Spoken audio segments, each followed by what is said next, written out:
Hulikam ang riot ng dalawang grupo ng kabataan sa Barangay Tatalon, Quezon City. Nangyari yan matapos ang selebrasyon ng fiesta sa lugar.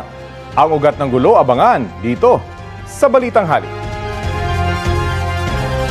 Magandang tanghali po. Oras na para sa maiinit na balita. Batang lalaki sa Maynila, binawian ng buhay matapos matuli. Nagpakilalang doktor na nagtuli, hindi raw lisensyado at dati nang nakulong.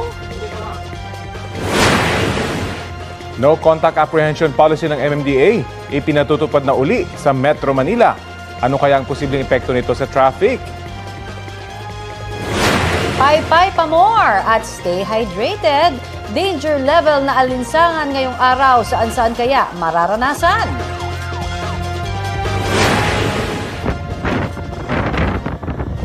Balita abroad, buhawi na nalasa sa Oklahoma sa Amerika.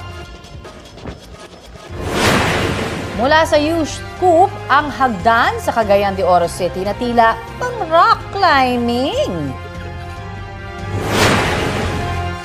At ano kayang trending na sumakses moment ng isang anak sa Pampanga?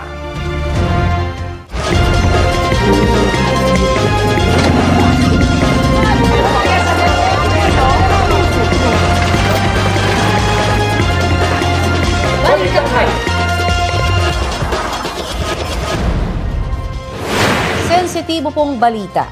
Patay ang isang batang lalaki sa Tondo, Maynila ilang minuto lamang matapos niyang magpatuli. Ang nagpakilalang doktor na tumuli sa bata hindi pala lisensyado at dati na ring nakulong dahil sa pagpapanggap. Ang mainit na balita hati ni Jomar Presto. Taong 2023 nang salakayin ng mga tauhan ng PNP-CID